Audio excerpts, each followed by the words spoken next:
Hi, Ken Kramer from Spaceflight Magazine and Rittenhouse Astronomical Society. My question is for Chris and your crew. I wonder if you could tell us a little bit about the science that you've personally seen going on at the space station. Anything about the AMS? Can you see the AMS from the cupola at all, and any interaction with the robonaut? Thank you.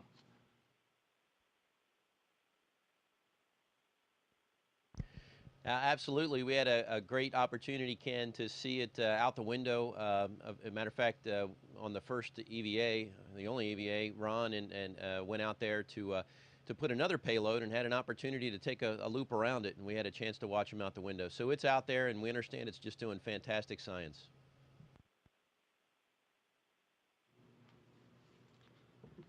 Stephen Young with spaceflightnow.com for Commander Ferguson. There's a public perception that your flight not only represents the end of the shuttle program, but the end of the U.S. manned space program. Do you have any fears at all that your crew might be the last astronauts to blast off from American soil? Well, Stephen, I'll tell you, no doubt that this is it's a very dynamic time in human spaceflight as the space shuttle draws to a close without a real clear picture of how the next U.S. astronauts will get there. But rest assured that there are plans underway.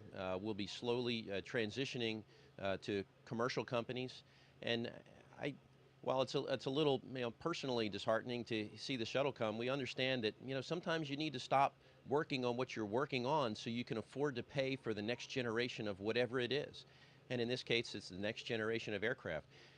As a matter of fact, I think it's a unique opportunity, just like the airlines did several years ago. It was largely government-funded research that made tremendous breakthroughs in aerospace, only to hand it over to commercial companies in the form of airlines. The government has made tremendous strides in getting to low Earth orbit, and we're going to hand that technology over to commercial providers, and perhaps one day we'll have space line companies.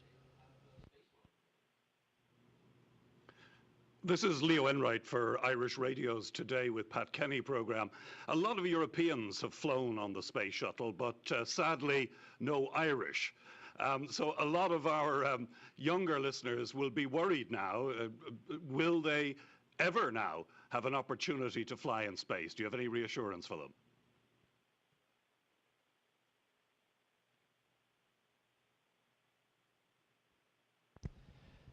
Well, actually, I'm a fair amount Irish, and I'm up here today. So we'll call that good enough for now. And I guarantee you, there'll be an Irishman on board a spacecraft in the not too distant future. So I don't think they have anything to worry about, and I think they should, if they're interested in space flight, to just continue to study hard. And you never know what would come next.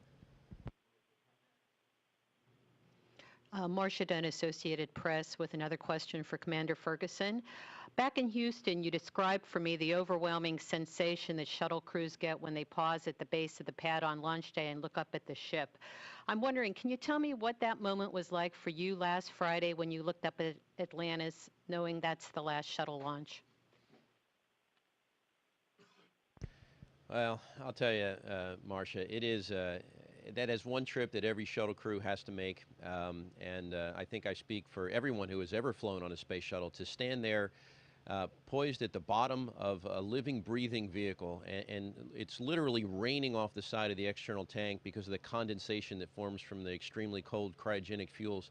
It's wheezing, it's hissing, it's moaning. You look up at it, and I remember my first commander looked at me and he said, "Do you believe they're going to let us take this thing into space?" And with every subsequent crew I've been on, I've tried to share that same reflection with my crew. It's incredibly awe-inspiring, and just like the pictures that you see the next day in the photograph, it's just incredibly surreal to stand there and look up at it and know that in a matter of hours it's going to be orbiting the Earth.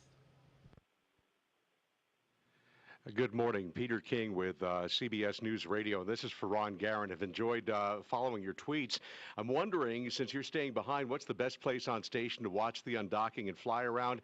And do you expect a food fight for the best view? Well, we're going to do something a little different this time. Our fly around is going to be a little different. So I think we're going to have probably some good views in some of the modules in the Russian segment that have horizon-facing windows. So I think that'll be the best bet. And there's a few of those, so we'll take turns if there's a conflict. Hi, it's James Dean from Florida Today. Another question for Ron. This is the last time, I guess, in a very long time, we'll see a crowd this big on the station. Although you'll continue to fly there for many years to come, will it seem a little bit smaller, a little less fun, perhaps, when you don't get these occasional visitors?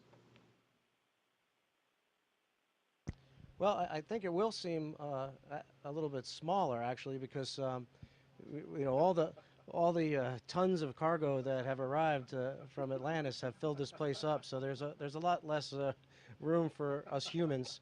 So, but that is really important, because you know, we are outfitting this station to function for the rest of the decade, and Atlantis has really set us on the pace for doing that. So. And we're going to miss these guys a lot. It's been really wonderful having them up here. It is nice to have visitors, and especially great visitors like these guys are. And you know, it'll be sad when that stops. But you know, we're going to continue on. This place is amazing, and it's going to continue to function, continue to be utilized in great part because of the great mission so far that these guys have conducted. Hi, it's Bill Harwood, CBS News, with a question for, I think, Sergei Volkov, if I could. Sergei, you've heard the U.S. reporters ask U.S. astronauts about the end of the shuttle and what might come next. What do the Russians think about that when you guys talk about it, the end of the shuttle and this gap that's coming up and NASA's reliance on Russia for transportation? What do you guys think about that? Thanks.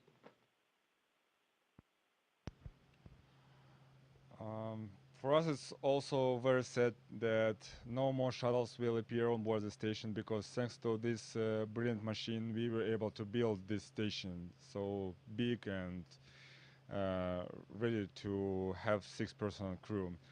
Of course, we would like to continue to fly with our friends, and Soyuz are ready to continue this exploration of space and low orbits.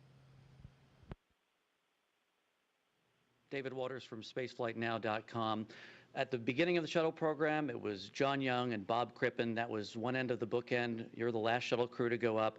Kind of bookend this for us and tell us, for people listening to this, how you want people to look back at the shuttle program. That one for Chris Ferguson, please.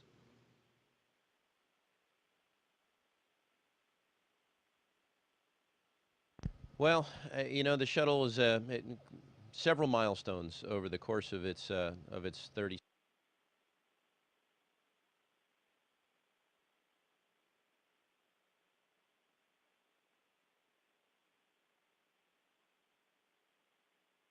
They have to live it through the pictures and the images and the stories that the astronauts bring home. They don't get to see it and touch it and feel it like we do vehicles that go up and down like the space shuttle. So you know, it's a sobering moment. But at the same time, we're incredibly overjoyed to just have had the space shuttle for 30 years, and to know that you know, we had this ability to go to low Earth orbit, and we're so much more comfortable here than we were just a short time ago. And we hope that that continues on to our commercial spaceflight partners. And Chris, I'm so sorry to do this to you, but we lost your video downlink for the first 30 seconds of that answer. So if you could just start that part again and just tell us, when we look back at the 30 years of these, I thought it was you didn't like my question, but anyway, when we look back at the 30 years of the space shuttle program, what do you want people to remember about the program? Well, yeah, we don't have the fade to black switch up here. I wish we did sometimes. But you know, of course, we have the International Space Station to look back upon. If it weren't for the space shuttle, the station wouldn't be here, and it certainly wouldn't be as large as it is. It's that large payload bay that's in the space shuttle that allows the large diameter that you see around us. It allows us to sit 5 across in here. If it wasn't for the space shuttle, we wouldn't be doing anything like that. Of course, there's also the tremendous observatories that the shuttle has launched throughout its years: Hubble Space Telescope, Compton Gamma Ray, the Chandra X-ray Space Telescope. Plus, the space shuttle has really, it's I don't want to say we have command of low Earth orbit. We're so much more comfortable here, living and working day in and day out. And we'll look back at the space shuttle as a vehicle that just gave us regular access, and it opened up low Earth orbit so that we can go beyond and we can learn how to live in areas perhaps in lunar orbit or lunar surface or on an asteroid.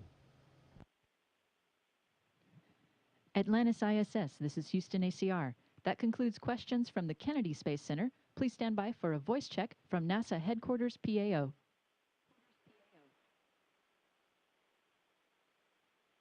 Atlantis ISS, this is NASA Headquarters PAO. How do you read me? We have you loud and clear on the International Space Station. Hi, Suzanne Presto from VOA. Ron, can you tell us a bit more about your science activities on station, particularly any experiments you've been working on that will be coming back down on shuttle? Thank you.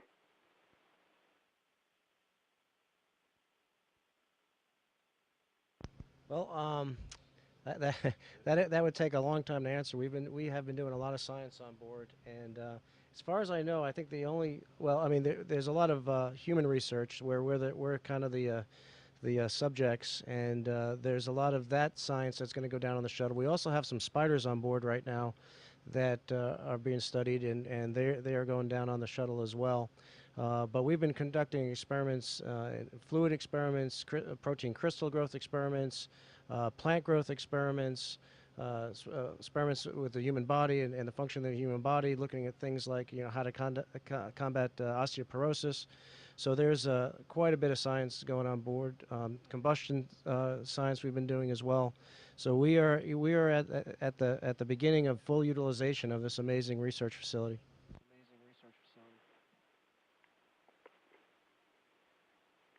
Keith Cowling, NASAWatch.com for Chris Ferguson. This is the last shuttle mission, so most of you are probably not going to get to fly again, or at least not for a few years. And that said, I have to say it must be a little tiring for you as you try and plan a career and stay motivated. You must be like a tennis ball at times, especially when the White House proposes a policy, Congress cuts it, and so forth, and it goes in a circle, and we pretty much don't go much of anywhere.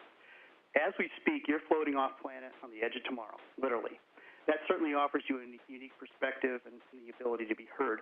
What is it that we should be doing, really should be doing, to explore space? What should our policymakers in Washington be doing? What should they stop doing?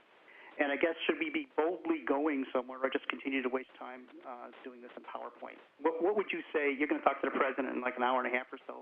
If you really wanted to say one thing to him, what is it that you would say to move forward the whole notion of exploring space for real? Hey, well, hello, Keith, first of all, and thanks for the question. Boy, I'll tell you, I do share a little bit of your frustration. We've had a lot of major programs, vibrant and very interesting programs, come and go at NASA without coming to fruition. And a lot of that is it's politics driven, a lot of it is funding driven, a lot of it is due to dynamic events like, for example, the loss of Columbia. These are certainly things, some of them are clearly out of our control. And to answer your question, if there's one thing that we could do to focus, if you will, efforts, it's to just appeal to Congress to focus on the long term.